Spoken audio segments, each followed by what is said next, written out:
Long years ago, we made a tryst with destiny, and now the time comes when we shall redeem our pledge, not wholly or in full measure, but very substantially.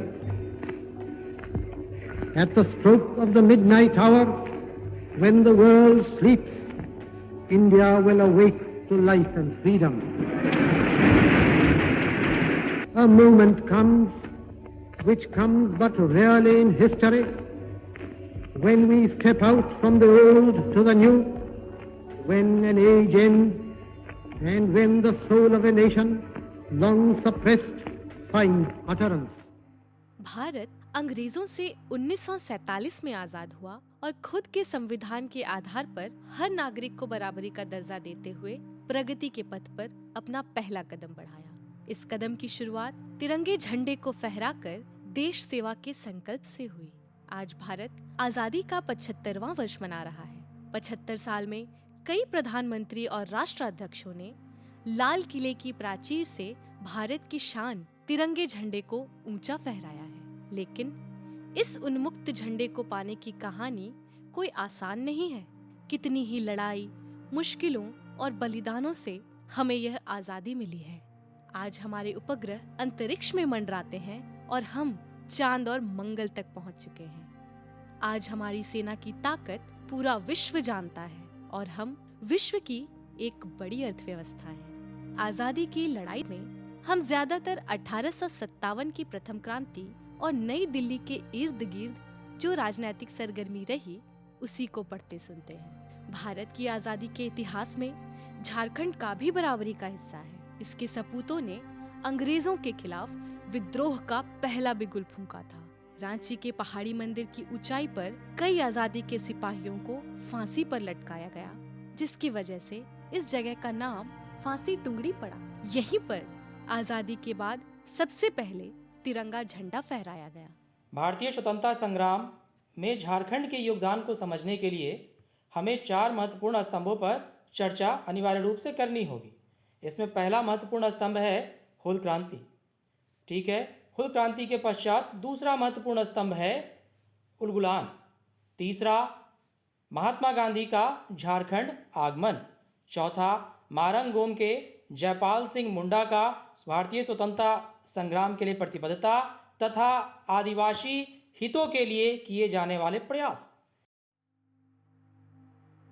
1855 का संताल विद्रोह, जिसे हूल विद्रोह भी कहते हैं, के बारे में हम सब पढ़ते हैं। ये भारत के 1857 की प्रथम क्रांति के 2 साल पहले ही हो चुका था, जिसमें यहाँ के आदिवासियों ने अंग्रेजों को खदेड़ दिया था। हूल विद्रोह में सिद्धू कान्हू नाम के 2 युवा भाई के नेतृत्व में 10,000 से अधिक आदिवासी एक साथ इकट्ठा हुए और अंग्रेजों से भिड़ गए। इसकी गूंज साहेबगंज, पाकुड़, महेशपुर, पकुड़िया कई जगहों पर रही।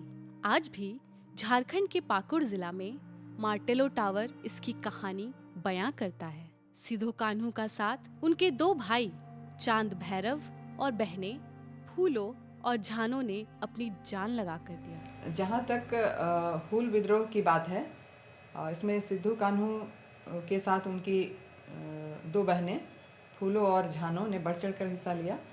इनके साथ फूलो झानो के साथ बहुत सारी महिलाओं ने हिस्सा लिया और विद्रोह को सफल बनाया था। दूसरी तरफ हम देखते हैं कि वीर बुद्धू भगत के साथ उनकी बेटियां, जिनका नाम था रुनिया और झुनिया, इन्होंने बढ़ चढ़ कर हिस्सा लिया और उनका साथ दिया था। हूल से पहले तिलका मांझी सन 1784 में लोगों को इकट्ठा कर अंग्रेजों से भिड़ गए थे। बाद में उन्हें पकड़कर घोड़े से घसीटते हुए भागलपुर के चौक पर फांसी से लटका दिया गया। हमारे आदिवासियों के बीच धीरे धीरे वो गुस्सा जम रहा था, जो कि धीरे धीरे आप देखेंगे सभी जगह। आप 1770 के 65-70 के आसपास ही छोटे छोटे ये विद्रोह हो रहे थे और 1830 के आसपास सिंहराय बिंदराय, 1831-32 के आसपास हमारा इधर कोल विद्रोह और इधर मांडर के आगे सिलागाई में जो बुद्धू भगत का विद्रोह हुआ, ये सारी चीज़ें बहुत तेज़ी से फैल रही थी। हूल के बाद कई विद्रोह हुए, पर सन 1895 में धरती आबा भगवान बिरसा मुंडा ने सबसे बड़ी क्रांति उल गुलान का बिगुल फूंका। उन्होंने नारा दिया, अबुआ राज सेटेर जाना, महारानी राज तुंडू जाना। यह पहली बार हुआ था जब किसी ने स्वराज की बात की थी और विक्टोरिया राज को उखाड़ फेंकने के लिए कहा था। धरती आबा ने न सिर्फ आजादी का बिगुल फूंका, बल्कि गांधी और तिलक से पहले सामाजिक चेतना और जागृति भी फैलाई। स्वतंत्रता संग्राम के जितने भी विद्रोह हुए, जितने भी कार्यक्रम हुए, उसमें महिलाओं ने भी पुरुषों के साथ कंधे से कंधा मिलाकर अपना योगदान दिया है, जिसमें हम देखते हैं बिरसा मुंडा जी और वीर बुद्धू भगत, सिद्धू कान्हू के साथ साथ उनके परिवार के सदस्य भी हमेशा आगे रहे हैं। इन्हें आखिर में अंग्रेजों ने पकड़ लिया और उनकी मौत रांची के जेल में रहस्यमयी स्थितियों में हुई। इन्हीं की वजह से अंग्रेजों ने फिर आदिवासी भाइयों को जमीन का हक दिया। सिद्धू कान्हू के विद्रोह के बाद वाली जो स्थिति है, इधर 30-40 साल जो हैं पूरे झारखंड में बहुत संघर्षपूर्ण होता है, और उसमें उसका नतीजा ये होता है कि अंग्रेज आदिवासियों के ज़मीन के अधिकार को एक तरह से मान्यता देते हैं। इसलिए वो CNT एक्ट बने या फिर SP एक्ट, संथाल पकड़ना एक्ट। महात्मा गांधी का झारखंड आगमन 1917 से लेकर 1940 के दरमियान 12 बार होता है। झारखंड सिर्फ आदिवासी विद्रोह का ही स्थान नहीं रहा है, बल्कि ये बाद में भारत के राष्ट्रीय नेताओं और सम्मेलनों का भी साक्षी रहा है। महात्मा गांधी कई बार रांची आए। बिहार के चंपारण यात्रा के दौरान भी वे यहाँ आए थे और यहाँ पर वे टाना भगतों से मिले। टाना भक्तों ने गांधी का अनुसरण करते हुए अंग्रेजों के खिलाफ अहिंसक आंदोलन छेड़ा था। 1917 में जिस समय वो चंपारण आंदोलन में शामिल होने के लिए जाते हैं, उस वक्त ही उड़ीसा और बिहार के जो गवर्नर थे, उन्होंने उनको मिलने के लिए रांची ही बुलाया था। वो रांची पहले आते हैं, रांची के पश्चात ही वो चंपारण प्रस्थान करते हैं। 1917 में झारखंड में 4 बार कुल मिला करके वो आते हैं। इसके पश्चात गांधी जी का आगमन 1920 में होता है। 20 में जब वो रांची में उपस्थित थे तो विदेशी वस्त्रों की होली जलाई जा रही थी। ताना भगत इत्यादियों के साथ में उनका मेल जोल इत्यादि उस समय जो है वो काफ़ी बढ़ा। उन्होंने ताना भगत इत्यादि की प्रशंसा भी की। 1925 में जब वो हजारीबाग में सभा में संबोधित करने के लिए आए थे, तो लौटते वक्त में खूंटी में जो है उनकी मुलाकात मुंडा समुदाय के लोगों से होती है। उसके बाद हम देखते हैं तो गोमिया की सभा के दौरान 1934 में जो है उनकी मुलाकात जो है संथाली लोगों से होती है। अच्छी बात ये रही कि गांधी जी की इन सभाओं में इन आदिवासी समुदायों को बुलाने की ज़रूरत नहीं पड़ी। ये आदिवासी समुदाय खुद ही गांधी जी जब यहाँ आते थे तो उनसे जुड़ने के लिए खुद ही सामने निकल करके आते थे। झारखंड के रामगढ़ में 1940 में कांग्रेस की राष्ट्रीय मीटिंग हुई। इसमें कांग्रेस के बड़े बड़े नेता यहाँ आए। इनमें प्रमुख थे गांधी जी, नेताजी सुभाष चंद्र बोस, सरदार वल्लभ भाई पटेल, राजेंद्र प्रसाद, मौलाना अबुल कलाम आजाद, जवाहरलाल नेहरू और सरोजनी नायडू। इस अधिवेशन की अध्यक्षता मौलाना अबुल कलाम आजाद ने की थी। इसी अधिवेशन से नेताजी सुभाष चंद्र बोस ने अपने रास्ते कांग्रेस से अलग कर लिए और आजाद हिंद फौज बनाया। उसी समय जो है सो वो रूपरेखा तैयार हुई कि भारत छोड़ो आंदोलन हमें करना है। इसी दौरान आप देखें तो सुभाष चंद्र बोस ने भी अपनी एक नई राह उन्होंने अपनी पकड़ ली थी। तो झारखंड जो है वो महात्मा गांधी के कर्म क्षेत्र के रूप में, कांग्रेस के कर्म क्षेत्र के रूप में और भारतीय राष्ट्रीय स्वतंत्रता संग्राम के साथ जुड़ने के लिए लगातार प्रयासरत जो है वो झारखंड के निवासी वो करते रहे। I thank you for giving me out as representing the Aboriginal community of Chotanagpur. I wanted to say a few words to congratulate Dr. Rajendra Prasad, especially on behalf of the tribal members of this Constituent Assembly. So far as I have been able to count, we are only 5. We are millions and millions, and we are the real owners of India. It has recently become the fashion to talk of quit India. I do hope this is only a stage for the rehabilitation, for the resettlement of the real people of India. Let the British quit, then after that, all the later comers, later intruders quit. Then there will be left behind only the Aboriginal people of India. यह आवाज महान जनजातीय विद्वान मरंग गोम के जयपाल सिंह मुंडा की थी। झारखंड से जयपाल सिंह मुंडा और बोनीफास लाकड़ा भारत के संविधान निर्माता बाबा साहेब के संविधान सभा में थे। जयपाल सिंह मुंडा प्रथम आदिवासी विद्वान हैं जिन्होंने ऑक्सफोर्ड विश्वविद्यालय से पढ़ाई की। ये भारत की 1928 की ओलंपिक विजेता हॉकी टीम के कप्तान भी थे। इन्होंने जनजातीय हितों को ध्यान में रखते हुए आजाद भारत की संकल्पना में झारखंड और इनके मूल निवासी आदिवासियों की क्या जगह होगी उस पर जोरदार तरीके से प्रकाश डाला था। I've come here to say a few words on behalf of all the Adivasis of India. Our standpoint is that there seems to be tremendous disparity amongst our social, economic, and educational standards, especially when it comes to the Adivasis and the rest of the people living in this country.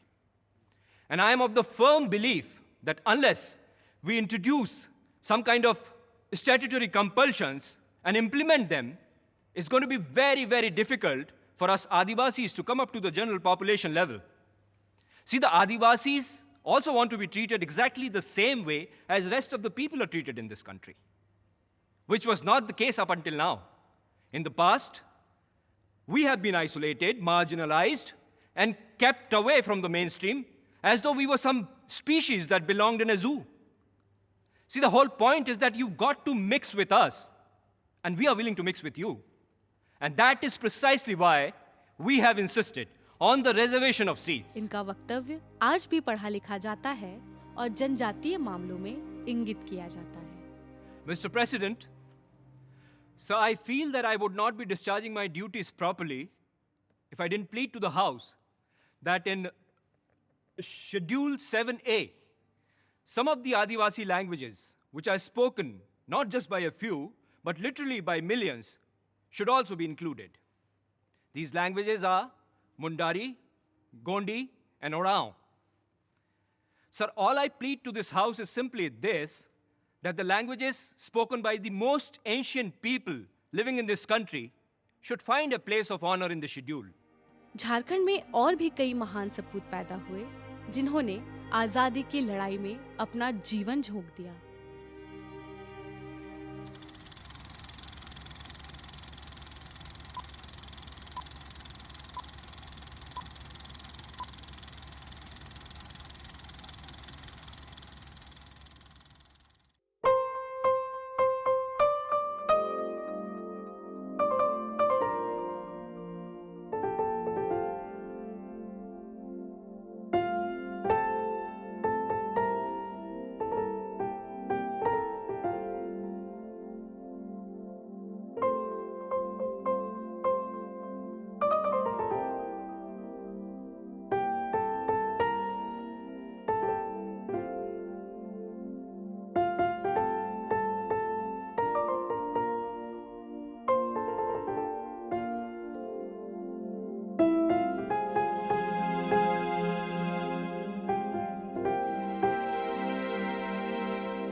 आजादी के 75 साल का ये अवसर एक अमृत की तरह वर्तमान पीढ़ी को प्राप्त होगा।